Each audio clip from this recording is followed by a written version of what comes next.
sehat, Bu. Alhamdulillah. Ya, sudah siap untuk belajar? Siap ya. Oke, sebelum kita belajar, kita berdoa terlebih dahulu. Berdoa dimulai. Oke, amin, selesai. Oke, kita mulai ya. Ucapkan dulu basmalah, teman-teman. Bismillahirrahmanirrahim. Oke. Nah, kita masuk ke pertemuan keberapa hari ini? Ketujuh ya, mengenai patofisiologi penyakit pada saluran pernafasan. Nah, contoh penyakitnya adalah tuberkulosis. Nah, sebelumnya teman-teman sudah pernah dengar tuberkulosis itu apa? Batuk, Bu. Batuk nggak sembuh-sembuh. Batuk nggak sembuh-sembuh atau batuk yang berkepanjangan. Ada yang lain, ya, Bu? Ya. Kalau nama saya itu sampai kayak ada darahnya gitu loh, Bu. Batuk berdarah. Oke, benar ya teman-teman. Nah, kita lihat dulu lebih lanjut ya. Sebelum kita masuk mengenai apa itu tuberkulosis, bagaimana patogenesisnya. Nah, ini adalah capaian pembelajaran yang akan kita peroleh hari ini. Yaitu mahasiswa mampu menjelaskan mekanisme infeksi dan respon imun pada saluran pernafasan dan dampaknya terhadap perubahan status gizi. Oke, ini adalah tujuan pembelajaran. Jadi teman-teman ini nanti memahami mekanisme infeksi tuberkulosis.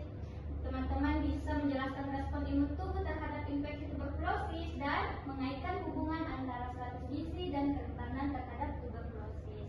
Nah, untuk teknik penilaiannya di sini ada sikap ya, kehadiran dan keaktifan diskusi, kemudian pengetahuan, UTS yang luas dan keterampilannya.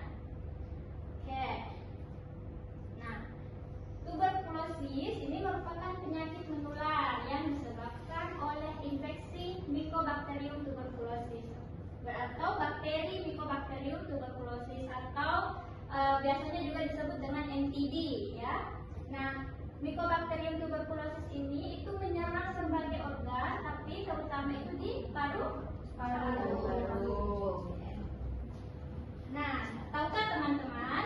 Ini berdasarkan WHO tahun 2025 ya, ini kasus 2024. Indonesia itu berada di urutan kedua dengan kasus infeksi TB terbesar di dunia setelah apa? India. Jadi India itu dengan 2 juta kasus dan Indonesia itu dengan 1 juta kasus per tahunnya. Sebelumnya teman-teman lihat ya, negara-negara yang dengan kasus TB tertinggi seperti di India, Indonesia, ada Filipina, Pakistan, itu tergambarkan adalah negara-negara yang berkembang. Nah, ada yang tahu kenapa negara-negara berkembang itu tinggi kasus TB-nya? Siapa yang tahu? Oke. Soalnya rumahnya lembab-lembab. Oke, rumahnya lembab-lembab. Bisa bersarang bakteri. Oke, benar ya, rumahnya lembab. Terus ada lagi? Oke, Mbak Widya. Kayak tingkat kepadatan penduduk itu kayak padat banget, deket-deket banget gitu loh. Benar, kepadatan penduduk juga mempengaruhi. Terus apa lagi? Kebersihannya kurang. Benar, kebersihan yang kurang seperti rumah yang lembab atau sanitasinya buruk itu akan menjadi tempat yang cukup baik untuk pertumbuhannya bakteri. Makanya di negara-negara berkembang seperti di Indonesia, India, Pakistan itu kasus TB-nya itu tinggi. Kita lanjut ya ke mekanisme infeksi. Nah, bagaimana nih cara penularannya tuberkulosis ini? Jadi penularan tuberkulosis itu melalui udara saat seseorang menghirup percikan dahak atau droplet. Nah, terkena dropletnya oleh orang lain seperti gambarannya ini ya. Nah, ini TB orang yang TB aktif, kemudian dia batuk, dia bersin, dropletnya keluar. Nah, itu bisa menginfeksi orang yang sehat. Tuh, makanya terjadilah penularannya tuberkulosis. Oke, Bu, saya mau tanya. ya, Itu jadinya gimana cara etika batuk biar tidak menulari yang lain untuk pasien TB positif tadi? Oke, untuk pasien TB yang positif itu sebaiknya menggunakan masker atau saat bersin atau batuk itu menutup mulutnya ya, sehingga dropletnya tidak keluar. Ya, kita lanjut ya ke patogenesisnya. Nah ini teman-teman tadi lihat, ketika NTB itu sudah terhirup masuk ke jalan nafas, itu akan berkembang di alveoli. Alveoli itu ada di paru-paru. Nah kemudian karena ada bakteri yang masuk, maka sistem imun kita mengenali ada nih benda asing yang masuk, ada antigen yang masuk sehingga sistem imun kita, sel imun kita seperti fagosit itu akan berusaha menekan bakteri, kemudian limfosit juga akan menghancurkan bakteri. Tetapi jaringan-jaringan normal di sekitarnya juga itu akan ikut hancur. Gitu. Nah sehingga itu akan memicu penumpukan eksudat ya, atau cairan di dalam alveoli. Nah ini lama-lama bisa menyebabkan komplikasi. Nah kita lanjut ya. Nah dampak terhadap status gizi. Teman-teman mungkin pernah lihat ya, kalau orang yang sakit tuberkulosis itu mengalami penurunan berat badan, ya, kurus ya, kemudian indeks massa tubuhnya rendah, kemudian kekurangan energi kronis, hipoalumenia, kehilangan massa otot, dan defisiensi mikronutrien. Kenapa kok bisa seperti itu? Oke, itu adalah pertanyaan buat teman-teman. Mengapa pasien tuberkulosis itu mengalami penurunan berat badan yang signifikan meskipun penyakit ini menyerang paru-paru? Ada yang tahu? Saya sudah menjawab Ibu. Ya, silahkan. Ini sebenarnya juga terjadi tetangga saya ya Bu. Jadi yang kena TB itu dia biasanya nafsu makannya itu menurun ya Bu. Karena nafsu makannya menurun, jadi kemungkinan kebutuhan energi itu karena terjadi pemecahan lemak, kemudian pemecahan otot, jadi dia menjadi kurus Ibu. Oke, benar. Ada tanggapan?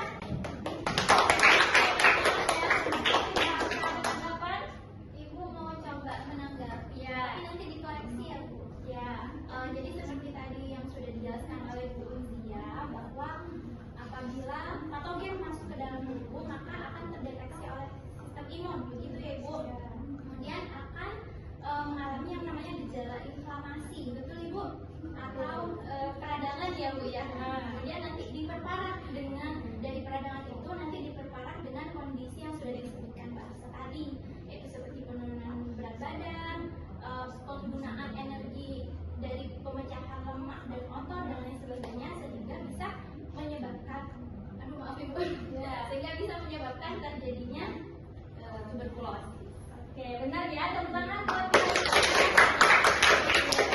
Jadi tuberkulosis ini dia itu infeksi kronis ya, jadi sistemik. Walaupun menyerang paru-paru itu tidak hanya berdampak pada paru-paru, tapi juga berdampak pada organ tubuh yang lainnya, sehingga bisa menurunkan berat badan ya. Oke, ada lagi yang mau bertanya?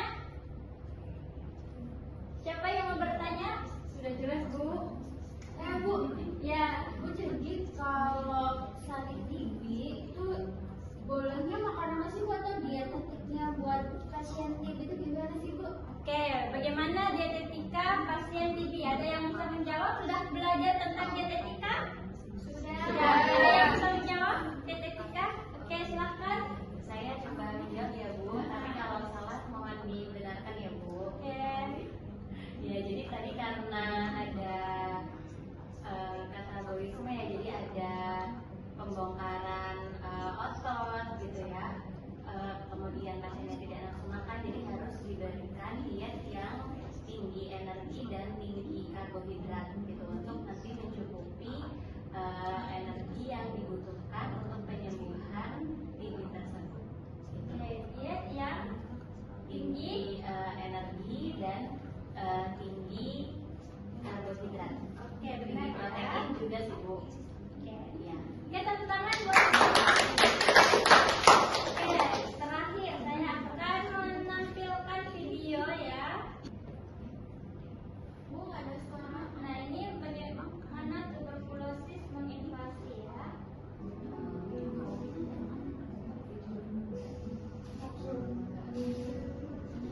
Nah, yang ungu-ungu itu adalah Mycobacterium tuberculosis yang ditangkap oleh makrofag.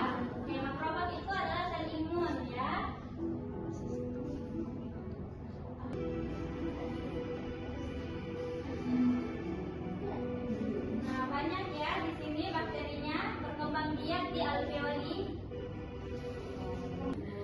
Ya, maaf belum paham yang tadi Ibu gambarannya. Kira-kira selain makrofa ada lagi nggak Ibu? Sebenarnya di sistem imun humoral ya, ada yang masih ingat sistem imun innate immunity? Ya. Siapa? Bahasa. Innate immunity terdiri dari apa saja? Ada makrofag, NK cell atau natural killer, dan sel Neutrofil. dendritik. Nah, itu di innate immunity. Ibu mau tanya.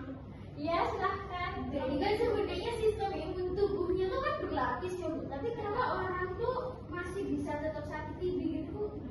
Ada yang tahu kenapa meskipun kita sudah punya sistem imun yang kuat itu ya, atau banyak ya sel-sel imun maksudnya, kenapa masih bisa tetap sakit? Ada yang tahu? Ada yang bisa menjawab? Mbak Em mau mencoba ya? Ya, Tapi nanti silakan. koreksi ya Bu kalau Ya. salah. Jadi kenapa masih bisa terserang flu contohnya ya Bu? Karena pada bakteri atau virus atau patogen lainnya itu bisa beregenerasi. Jadi dia bisa bermutasi menjadi lebih kuat kembali setelah diberikan antibiotik atau obat-obatan lainnya. Atau bisa juga karena mengalami resistensi antibiotik ya. Terakhir ya, kita akan membuat diagram alur. Nah, tadi teman-teman sudah mempelajari patofisiologinya. Sekarang kita akan diskusi kelompok ya, berpasangan untuk membuat diagram alur. Oke, kelompok 1. Kalau 3 orang boleh. Ibu berarti dari yang dipelajari tadi. Ya benar, pada misalnya dibuatkan diagramnya. Bagaimana dari awal mikrobakter itu masuk diagram alur dari patofisiologi tuberkulosis. Jadi mekanismenya ya Bu. Ya.